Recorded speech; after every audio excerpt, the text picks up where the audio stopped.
Thanks for giving us a view as well about what's happening this afternoon on day 2 of the 20th AGOA forums. That's the Made in Africa exhibition.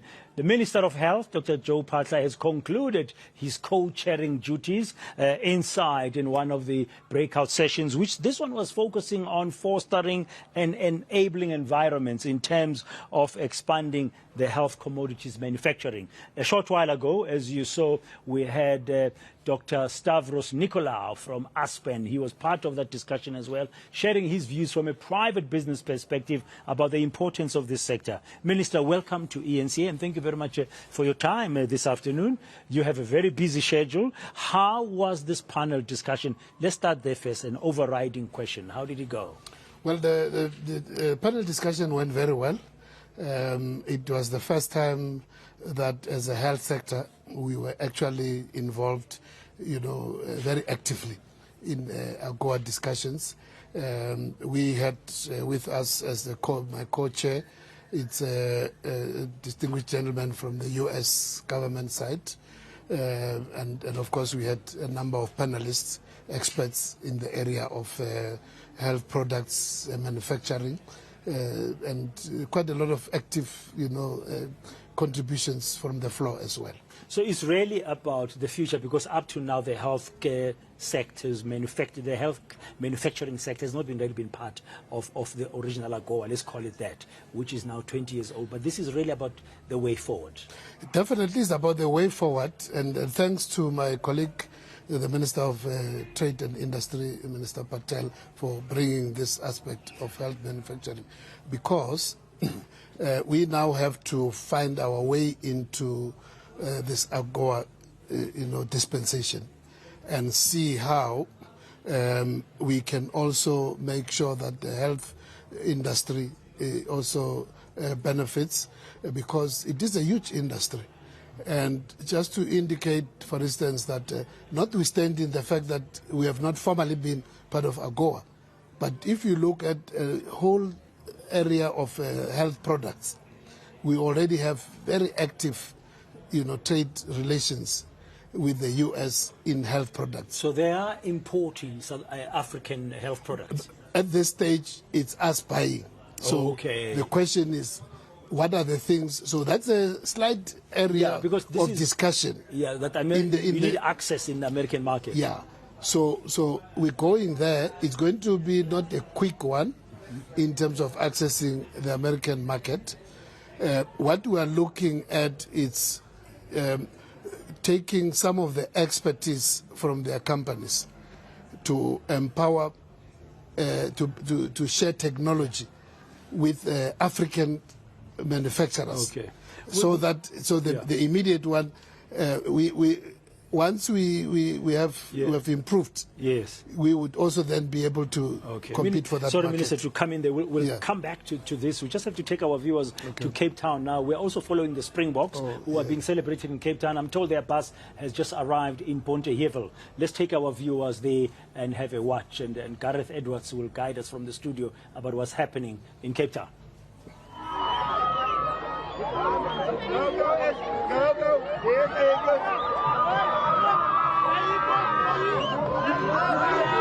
Fantastic, guys. What a moment, what a time to be alive. The Springboks are in Pontehevel. We see the likes of Dion Davids, Kanan Moody, Makazola Mapimpi, Jaden Hendrickse, Damian Willemse on the front of the bus, just acknowledging the fans and taking it all in, as they too have been really excited to come to this area, knowing that communities like these look up to these players, and it's important that they did exactly that. I mean, it's absolutely amazing to witness all of this. Rugby champions, Damian Willemse holding a trophy aloft, Kanan Moody waving to the fans. It's day 2 of this tour.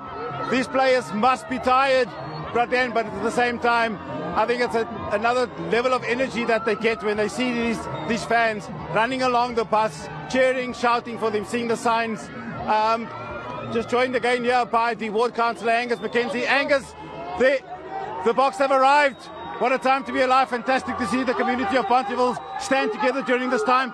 I promised this community a week ago at our fan park that we would bring the Springboks to Bonteheuwel, and the Springboks are here, and you can see just how much this community appreciates the fact that this team of players have come here.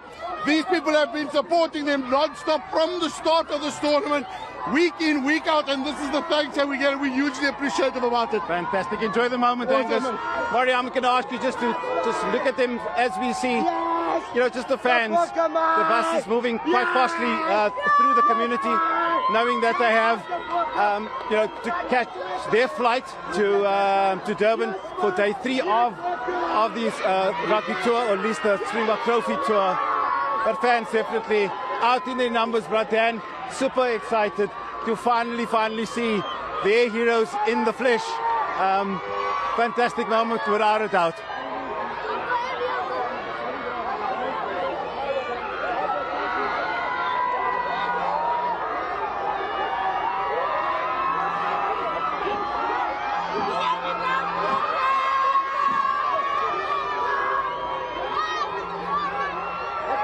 Just finding ourselves walking along with the police escort as well, along with some of the other fans that are just making sure they continue to stay in sight of the box without obscuring the bus.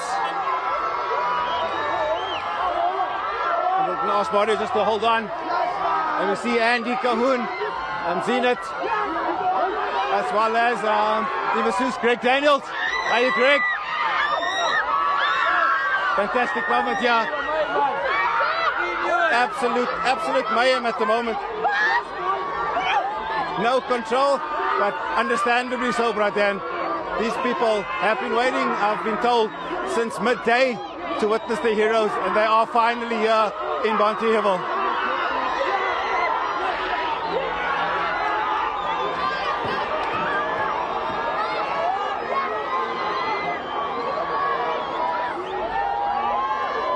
Faf de Klerk being true to his word, wearing his Faf clothing, as they call it.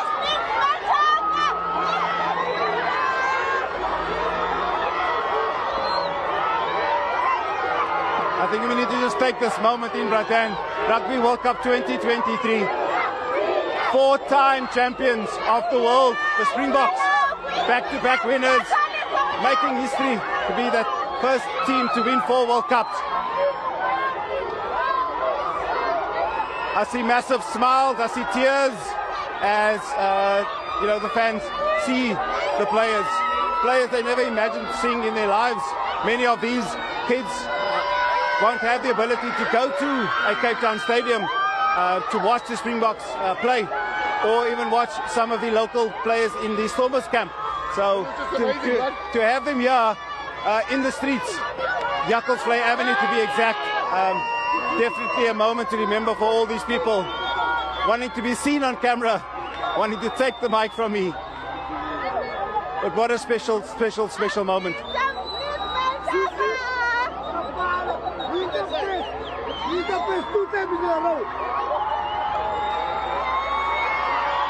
Cheers around as Damien Willemse lost the trophy.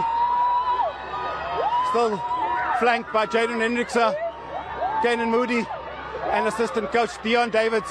I think a man of little words when you get to speak to him at a press conference, but I've noticed that he really is taking this moment in. And I think it's important because this definitely was a team effort by the Springboks to claim their 4th Rugby World Cup title.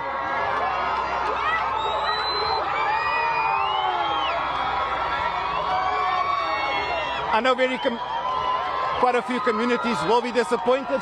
The likes of Paul, as we look at Kanan Moody, hailing from Paul, the fact that the Springboks will not be going there. But we do understand they've been away from home for a very long time. They have club commitments to honour, and with that being said, they unfortunately will only be going to Langa and Bonteheuwel today, and then heading off to Cape Town International Airport as they make their way to Durban again.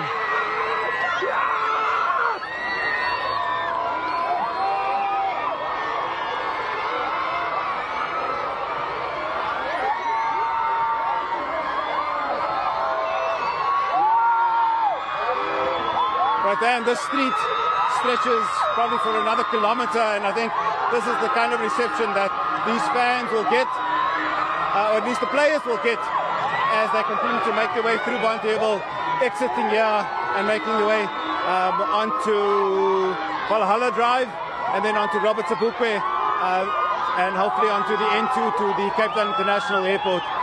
But as I said, loads of smiles. The happiness is undescribable amongst these fans. The cheers Friday afternoons after today will never be the same, based on just the absolute euphoria that these fans are experiencing at the moment.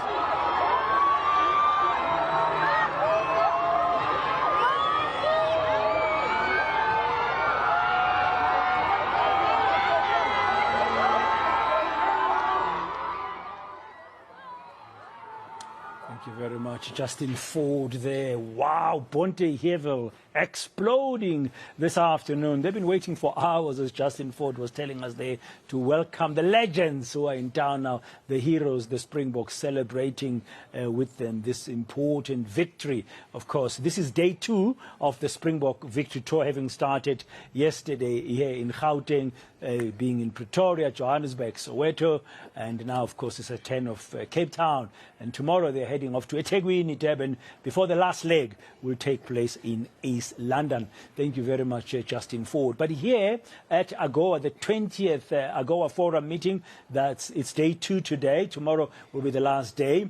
There's a number of panel discussions that have been happening. One of those that have been happening today is a new sector that's been considered. It was not there before under AGOA. With AGOA going to be extended, and that seems like it's going to happen by at least 10 years. The healthcare sector's manufacturing might benefit from this. There's been discussions today. One of the co-chairs is our own Health Minister, Dr Joe Phaahla, who's sitting with me here in our studios here at AGOA Forum at eNCA. Thank you very much for your patience, Minister, from staying. It is a celebration moment, as you know. Since yesterday, this weekend, we are all celebrating Amapogopogo. Now, let's just go back to this issue of health commodities manufacturing. Currently, you said Africa is importing products from America. We're looking forward, hopefully the Americans can open and access, we can access the market in terms of our own products. Do we have good manufacturing capacity in terms of the health sector? I mean, during the COVID-19 pandemic, Africa was exposed when it, for example, came to vaccines. Well, but then that's why I was, as we were interrupted by Mabogobog, I was explaining that where we are starting, it's actually different from the other sectors which are quite advanced, like your motor manufacturing, your citrus and others. From our side, what we are focusing on, it's actually to start by reducing the reliance on the products from outside the country, including in the US, where we are a major importer currently.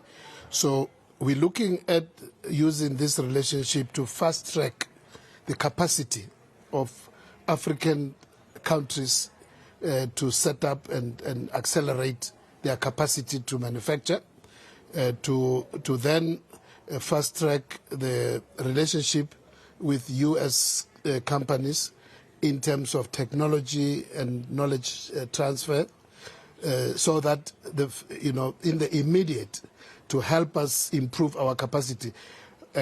So the issue of actual exports into the US markets will come at the second stage. Okay, so the first stage is around using AGOA to get capacity to bring the capability. Whether it's in medicines, whether it's in vaccines, whether it's in medical equipment and diagnostic devices, there are a lot of those. They do have, they are quite ahead of us in terms of those. So we want to create African capacity. Yeah. At the end of the day, it's all about trade. Yes. So the issue of cost competitiveness will come into play. Were there any ideas shared around that, how to make sure that as you go along, that our healthcare products become cost-wise, become very competitive? Well, key to that is the fact that we need also the US to help us in terms of some of the areas where they are strong in procurement of goods, not necessarily I'll give you an example which was also quite a very strong one there.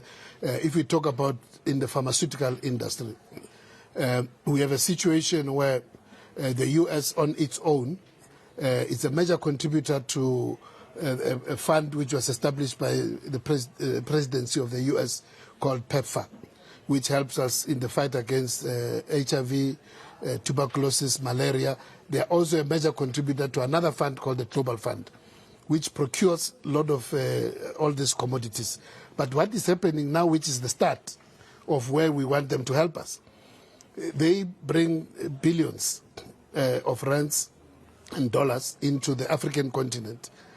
But when we then have to buy these medicines, which they are bought through their money, which they are contributing to us, they are buying from U.S. companies. They're buying for themselves. So we want a relook in terms of that, so that and we're already making there's already some movement in that direction, so that as our companies are improving capacity, first step, those funds which they are already contributing in the continent must not buy from Europe and US. Must buy from here. Must buy from Africa, so that those now once we even if it's step by step, they are already looking at least a minimum of 30%. Okay. Yeah. I don't want to conclude our discussion without asking you this. How do you see then for the healthcare sector in terms of manufacturing the role of the Africa Free Trade, Continental Free Trade Agreement? Because it's supposed to promote intra-African trade, but in this healthcare sector in particular, what are your thoughts about that? The very matter which I'm giving an example of speaks to the Africa Free Trade, because what we are saying is, even including where you are giving us some grants to fight HIV, to fight malaria, to buy mosquito nets. Many of African countries also use mosquito nets to fight malaria. If we can use that money to promote manufacturing in the continent, then the continent is going to buy from each other instead of buying from Europe, buying from America. So we're building into that mechanism intra-African trade.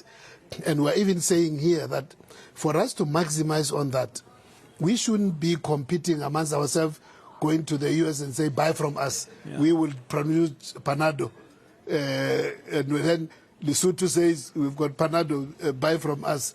So we're saying what we will do on our side is to agree in terms of what are the products from Zambia, from South Africa, from this and that, and then some of those contributions so that we can buy from each other. So there should be a cooperative, integrated approach. Yes.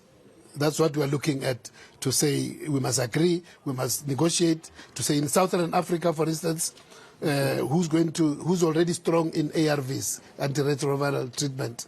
We've got a company, for instance, of Stavros, Nakula. Yeah, Aspen. Yes. They are already very strong there.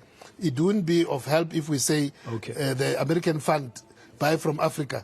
I mean, we want to use your money to buy from Africa, and then Zimbabwe comes and say, we also want to produce antiretrovirals when in South Africa we already have a... So those are the things which you want to... So, yes. That could create some headaches unless it's properly agreed to amongst African countries.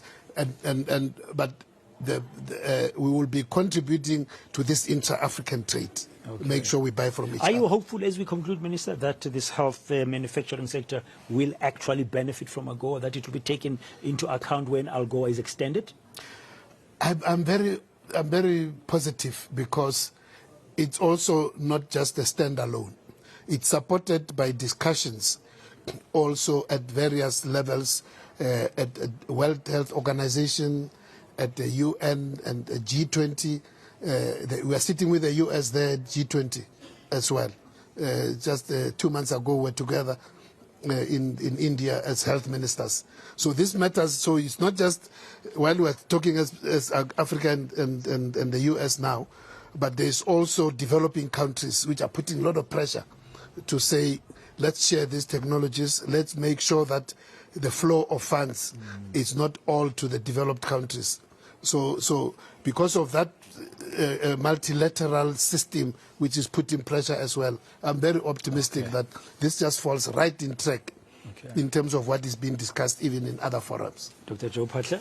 Thank you very much, Minister, for your time. Sure. That's the Minister of Health there, Gareth, telling us about his hopes for the healthcare manufacturing sector in terms of AGOA. It's a new sector that's been identified, but it's being attacked from various forums. We have to wait and see how it's going to go forward, because that will be clarified as and when AGOA is being extended with the new terms and the new sectors being included in.